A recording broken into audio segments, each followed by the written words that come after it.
మీరు health insurance తీసుకున్నారా? అయితే ఏంటంటే ఇప్పుడు అయితే ఈ విషయం గురించి మీకు తెలియకపోతే మీరు చాలా నష్టపోతారండి. అదే రూమ్ రెంట్ లిమిట్. చాలా మంది ఏమనుకుంటారంటే నా దగ్గర ఆల్రెడీ హెల్త్ ఇన్సూరెన్స్ పాలసీ ఉంది, సో నేను హాస్పిటల్లో ఏ రూమ్ తీసుకున్నా కూడా దానికయ్యే డబ్బు ఇన్సూరెన్స్ కంపెనీ వాళ్ళు పే చేస్తారని అనుకుంటారు. కానీ అక్కడే ఒక పెద్ద ట్విస్ట్ ఉంది. ఏంటవి? చాలా పాలసీల్లో రూమ్ రెంట్ అనేది కేవలం 1% మాత్రమే ఉంటుంది. అంటే for example me health policy 5 lakhs అనుకుందాం. అయితే మీకు రోజుకు ఇన్సూరెన్స్ కంపెనీ వాళ్ళు కేవలం 5,000 రూపాయలు మాత్రమే రూమ్ రెంట్ అనేది చెల్లిస్తారు. ఒకవేళ మీరు 5,000 కాకుండా 10,000 రూపాయలు ఉన్న రూమ్ రెంట్ కి తీసుకుంటే, మీ లిమిట్ కంటే డబుల్ రెంట్ ఉన్న రూమ్ తీసుకుంటే కేవలం రూమ్ రెంట్ మాత్రమే కాదు, కంప్లీట్ హాస్పిటల్ బిల్ ని కూడా ఇన్సూరెన్స్ కంపెనీ వాళ్ళు కేవలం 50% మాత్రమే పే చేస్తారు. మిగతా 50% మనమే పే చేసుకోవాల్సి ఉంటుంది. అందుకే పాలసీ తీసుకునే ముందు ప్రాపర్ గా కంపేర్ చేసి తీసుకోవడం చాలా ముఖ్యం. పాలసీ బజార్ లాంటి ప్లాట్ఫామ్స్ లో మీరు 51కి పైగా ఇన్సూరెన్స్ కంపెనీల ప్లాన్స్ ని ఈజీగా కంపేర్ చేయొచ్చు. అక్కడ మీకు ప్రీమియం నెలకు కేవలం 400 to 500 నుంచే స్టార్ట్ అవుతుంది. మీరు కోట్లలో కవరేజ్ కూడా తీసుకోవచ్చు.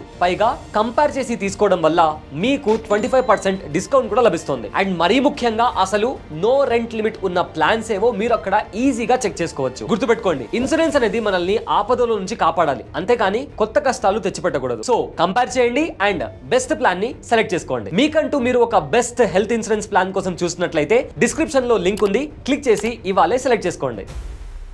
Boss wala. Be the boss.